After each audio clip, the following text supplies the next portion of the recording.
Assalamualaikum warahmatullahi wabarakatuh. Perkenalkan, nama saya Naufal Ma'arif.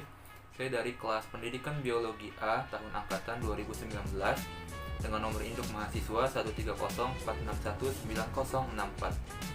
dengan dosen mata pengampu mata kuliah Metodologi Pembelajaran Ibu Dr. Anda Nurmasari Sartono, Magister Biomedik. Oke, pada hari ini izinkan saya untuk menjelaskan terkait metode pembelajaran make match dan sekaligus nanti akan memberikan contohnya. Pertama, saya akan menjelaskan sintaks dari metode pembelajaran make match ini. Yang pertama, guru membagi siswa menjadi beberapa kelompok dan selanjutnya kelompok-kelompok tersebut akan diberikan kartu yang berisi pertanyaan-pertanyaan dan juga jawaban. Bisa juga siswa membagi siswa ke dalam beberapa kelompok, ada kelompok yang memegang kartu jawaban dan ada juga kelompok yang memegang kartu pertanyaan. Semua tergantung dari kreativitas guru. Tahapan kedua adalah tahapan penyampaian.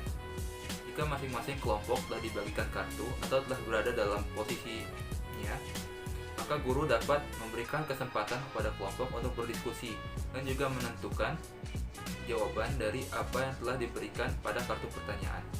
Tahapan yang ketiga adalah tahapan penampilan hasil. Siswa atau murid dapat menampilkan jawabannya dengan cara guru mempersilahkan beberapa kelompok untuk membacakan pertanyaan terlebih dahulu.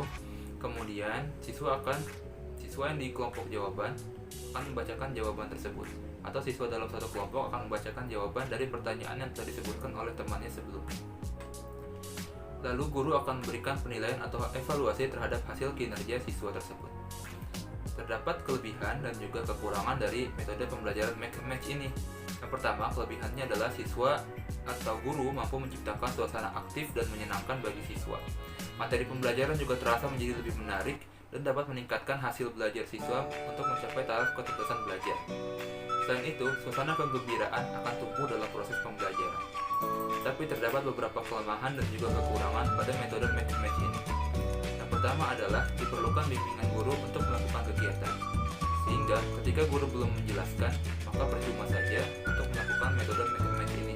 Jadi metode ini bisa digunakan sebagai selingan atau bisa juga digunakan sebagai penghibur agar siswa tidak bosan dan jenuh saat menghadapi pelajaran. Yang kedua adalah waktu yang tersedia perlu di manajemen dengan baik agar siswa tidak terlalu banyak bermain-main dalam proses pembelajaran. Yang ketiga adalah pada kelas banyak atau kelas besar, guru perlu berhati-hati karena dapat menimbulkan suasana yang tidak kondusif bagi siswa ketika pembelajaran dilaksanakan. Mungkin cukup sekian dari saya. Selanjutnya akan dilanjutkan oleh contoh dari model pembelajaran make match ini. Selamat menyaksikan. Assalamualaikum warahmatullahi wabarakatuh. Waalaikumsalam warahmatullahi wabarakatuh. Oh, Masya Allah, jawabannya semangat banget. Bagaimana kabarnya semua? Alhamdulillah, luar biasa. Allahu Akbar. Wah, mantap, semangat banget, Masya Allah. Sebelum kita memulai kegiatan belajar mengajar pada hari ini, alangkah baiknya kita berdoa. Silakan ketua kelas dipimpin untuk berdoa terlebih dahulu. Ada baiknya sebelum kita memulai pelajaran berdoa sesuai agama masing-masing. Berdoa mulai. Berdoa selesai. Baik, sekarang kita absen dulu ya. Muhammad Zafar Zahradika, Hadir Pak. Muhammad Fikri, Hadir. Said Izzuddin, Hadir. Muhammad Bayu Rifki. Hadir Pak. Alhamdulillah semua baik. Minggu lalu Bapak sudah berpesan bahwa kalian semua harus mempelajari tentang sistem ekspresi.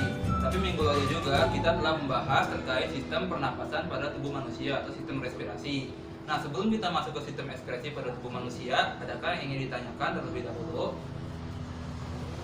Pak, saya izin bertanya, Pak. Ya, silakan ya Pak. Kenapa ya, Pak? Kalau misalnya kita naik gunung nih, kita merasa pusing dan mual, itu kenapa ya, Pak? Oh, rasanya capek gitu ya? Iya. Mungkin dari teman-teman ada yang ingin menjawab terlebih dahulu. Jadi kalau kita sedang naik gunung itu, kita kan mendaki ya. Nah, semakin jauh kita mendaki ke atas itu, kita seperti naik ke atas gitu. Nah, kalau kita naik ke atas, di atas gunung, lama-lama oksigen itu akan semakin tipis. Nah, ketika oksigen semakin tipis, maka kita akan merasa kelelahan. Kelelahan ditandai dengan kita merasa pusing, atau bisa juga kita merasa mual. Nah, kira-kira seperti itu. Bisa juga kita sudah lelah, jadi oksigen yang kita hirup itu tidak maksimal gitu. Nah, itu sangat berbahaya sekali jika kita tidak terbiasa mendaki gunung gitu. Saya bisa pingsan di tengah jalan. Nah, ada lagi yang ingin ditanyakan mungkin? Tidak Pak. Oke, baik.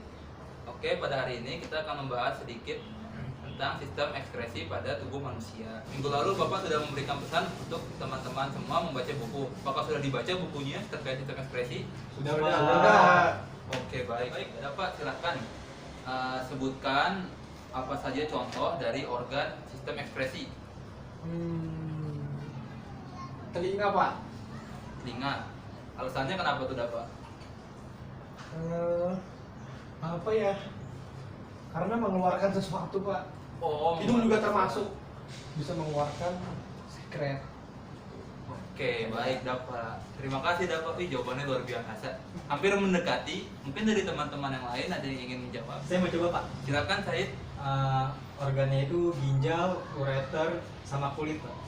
Wah, luar biasa Said jawabannya. Beri aplaus dulu untuk Said semua. Nanti Said jawabannya dimasukkan, dicatat ya. Nanti untuk tambahan nilai di UTS atau ujian harian. Oke Said? Baik Pak. Betul sekali Said jawabannya.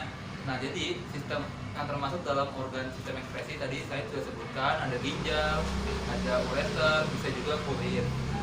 Nah, sistem ekspresi itu sendiri merupakan sebuah sistem yang berfungsi untuk mengeluarkan zat-zat yang tidak dibutuhkan di dalam tubuh. Nah, apakah ada yang tahu zat-zat yang tidak dibutuhkan di dalam tubuh itu apa saja? Izin menjawab Pak. Ya, silakan Fikri. Kalau menurut saya zat-zat yang sudah tidak diperlukan oleh tubuh itu contohnya itu seperti karbon dioksida dan urea. Nah, dari zat-zat itu karena bersifat toksik nih bagi tubuh, karena zat tersebut kan bersifat toksik, jadi dia bisa menyebabkan kadar oksigen ini terkalahkan oleh zat-zat tersebut, sehingga dalam proses metabolisme kan terganggu jika kadar oksigen terkalahkan oleh zat-zat toksik tersebut. Ya, demikian Pak. Masya Allah, Fikri jawabannya keren sekali. Beri aplaus untuk Fikri. Wah, ini Fikri ketahuan nih dalam baca nih tadi malam ya. Ya, tepat sekali Fikri jawabannya. Tadi zat-zat yang sudah tidak dibutuhkan oleh tubuh tadi benar, ada urea, ada karbon dioksida. Nah, hari ini kita akan membahas salah satu sistem ekspresi yang berkaitan dengan urin. Ada yang tahu apa? Urinaria bukan Pak?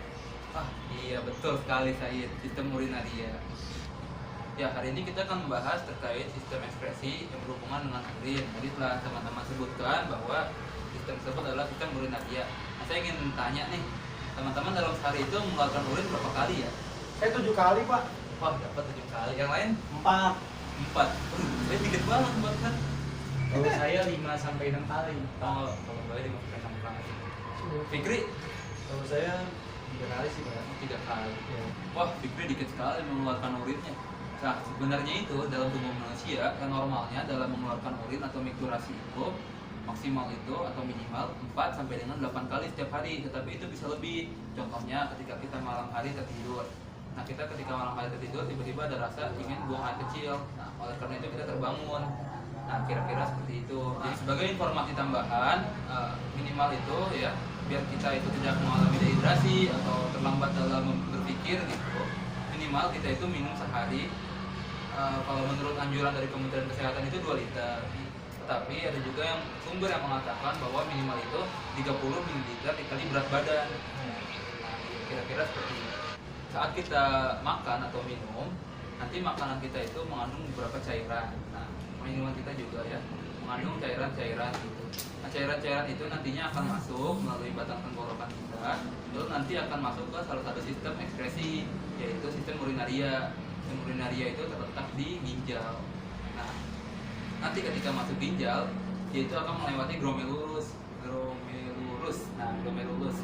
Nah, ada yang tahu nggak kira-kira fungsi dari glomerulus itu apa? Saya Pak izin menjawab. Nah, dia silakan Fikri. Ya, kalau yang saya ketahui dari glomerulus itu sendiri, itu kan tahap awal dari ekskresi, itu bentuknya lingkaran.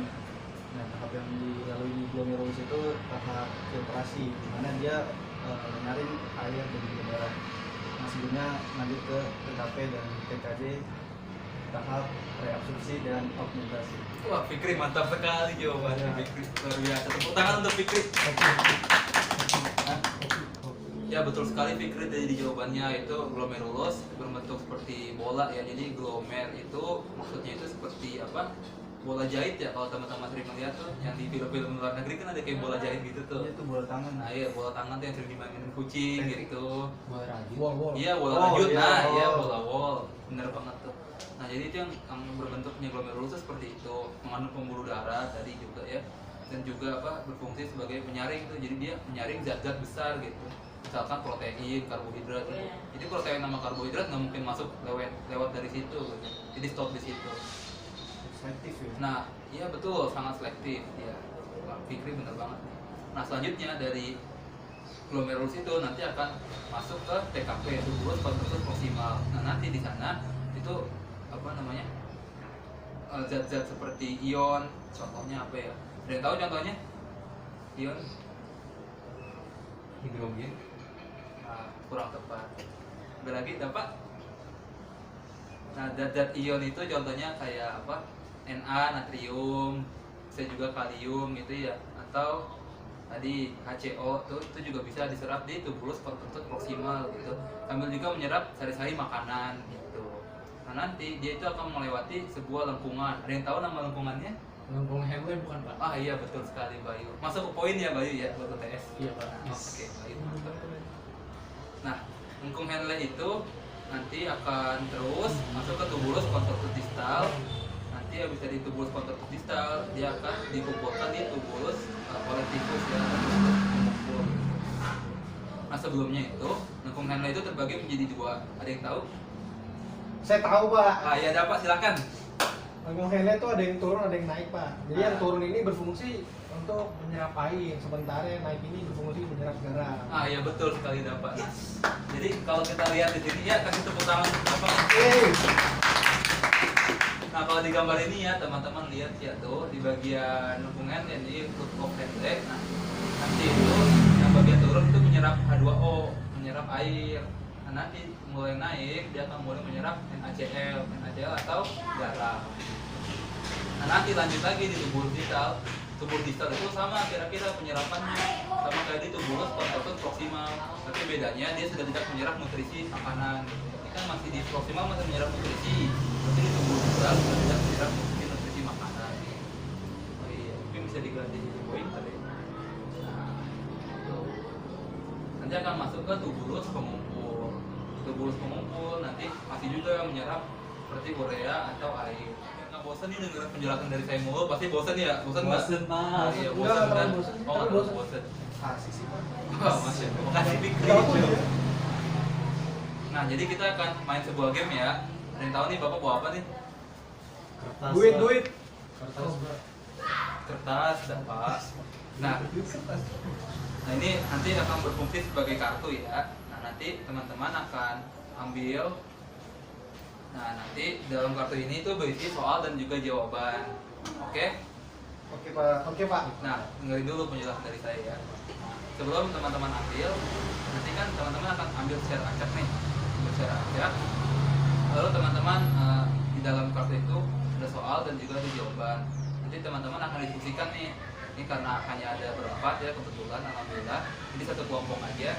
Jadi silakan diambil kartunya ya. Jangan berebut, santai. Nah, oke, silakan didiskusikan terlebih dahulu ya. Saya kasih waktu 15 detik. Ini diskusi Pak. Iya, silakan bahas aja. Di sini ada